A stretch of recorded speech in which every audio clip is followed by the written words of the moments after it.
इस वीडियो में हम बात करने वाले अग्नि प्राइम के बारे में। अग्नि प्राइम के जो नाइट ट्रायल है वो कंडक्ट हुए हैं ओडिशा के ITR से तकरीबन 9 to 10 PM के अराउंड। अग्नि प्राइम के बारे में हम सभी अवेयर हैं कि जो इसका डेवलपमेंट है वो मीडियम रेंज के बैलिस्टिक मिसाइल की नीड को कंप्लीट करने के लिए किया जा रहा था DRDO के द्वारा, और जो पॉसिबिलिटी है इसके इंडक्शन की वो जल्द देखी जा रही है, क्योंकि ये जो नाइट ट्रायल है वो प्री इंडक्शन ट्रायल है। इससे पहले जो 3 ट्रायल हैं टेस्ट ट्रायल DRDO के द्वारा वो कंडक्ट किए गए हैं, और जो एक ट्रायल है जून में 7 जून को वो कंडक्ट किया गया था आर्मी के SFC के द्वारा, यानी कि स्ट्रेटेजिक फोर्स कमांड के द्वारा। तो वो भी प्री इंडक्शन ट्रायल था, नाइट ट्रायल, और यहाँ पे इसका जो सेकंड नाइट ट्रायल है वो कंडक्ट हुआ है। इस ट्रायल को कंडक्ट करने के लिए जो एक नो टाइम है वो इशू किया गया था, जहाँ पर जो नो टाइम की रेंज थी वो 1700 किलोमीटर के अराउंड थी, और ये जो नो टाइम था वो 3 से 4 अप्रैल के लिए था, जिसको इस्तेमाल किया गया है। अग्नि प्राइम को लेकर हम सभी ऑलरेडी बात कर चुके हैं कि यहाँ पे जो वॉरहेड है, जो री एंट्री व्हीकल है वो MARV है, यानी कि मैन्यूवरेबल री एंट्री व्हीकल है, और स्पेशली इसको डिजाइन किया गया है जो सी टारगेट है उनको हिट करने के लिए। मतलब वो टारगेट जो कि समुद्र में रहेंगे तो उनको भी ये हिट कर सकता है, और ये चीज एग्जीक्यूट करने के लिए इसका जो प्रोपल्शन है, नेविगेशन है और गाइडेंस सिस्टम है, वहाँ पर जो state of the art technology है उसका इस्तेमाल हुआ है।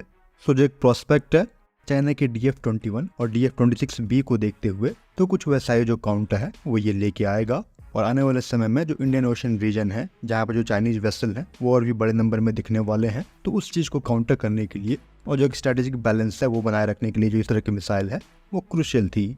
ये एक ट्रक माउंटेड व्हीकल है, मतलब मिसाइल को लॉन्च करने के लिए जो TEL है उसका इस्तेमाल हुआ है, जहाँ पे जो मिसाइल है वो एक कैनिस्टर के थ्रू लॉन्च होता है, और ये जो कैनिस्टर है वो हर्मेटिकली सील्ड है मिसाइल की लाइफ को प्रिजर्व रखने के लिए। तो यहाँ पर लॉन्चर पे 2 जो कैनिस्टर हैं, ट्विन कैनिस्टर लॉन्चर, वो रहेंगे, और इसको रोड से और रेल से दोनों से ट्रांसपोर्ट किया जा सकेगा।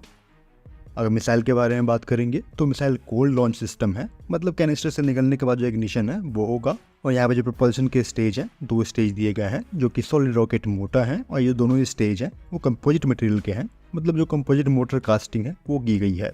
आमतौर पर जो कंपोजिट मोटर कास्टिंग होते हैं वो 2 तरह के होते हैं। पहला हो जाएगा आपका शॉर्ट फाइबर रीइंफोर्स्ड कास्टिंग, और जो सेकंड होता है वो लॉन्ग फाइबर रीइंफोर्स्ड कास्टिंग होती है। तो ये 2 तरह के जो कंपोजिट मटेरियल है उनका इस्तेमाल किया जाता है, और प्राइमरली इस तरह के मिसाइल में जो लॉन्ग फाइबर रीइंफोर्स्ड कास्टिंग है कंपोजिट मटेरियल की, उनका इस्तेमाल होता है।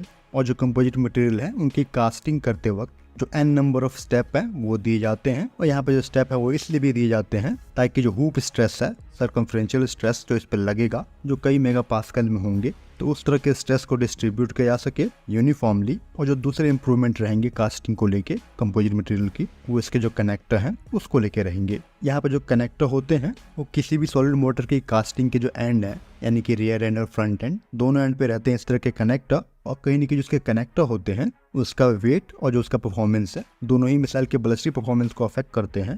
तो यहाँ पे जो कनेक्टर है वो जितना आप लाइट रखोगे, मिसाइल की जो रेंज है, परफॉर्मेंस है, वो इतनी ही इम्प्रूव रहेगी। लेकिन जो चैलेंज है वो ये भी रहता है कि जो इस तरह के कनेक्टर होंगे जो कि दोनों एंड पे रहते हैं, वहाँ पे आप क्वालिटी पे कॉम्प्रोमाइज नहीं कर सकते, क्योंकि जो शेयर स्ट्रेस है वो भी यहाँ पे आ रहा होता है। तो इस तरह के चैलेंज को ओवरकम करते हुए अगर जो कनेक्टर है वो भी आप कंपोजिट मटेरियल के बना देते हो, तो जो ओवरऑल वेट है वो लाइट रहेगा, और जो इस तरह की टेक्नोलॉजी है वो स्टेट ऑफ द आर्ट में आ जाएगी, जिसको लेके प्रॉब्लम उम्मीद है कि अग्नि प्राइम जैसे मिसाइल्स में ये इम्प्लीमेंट किए गए होंगे।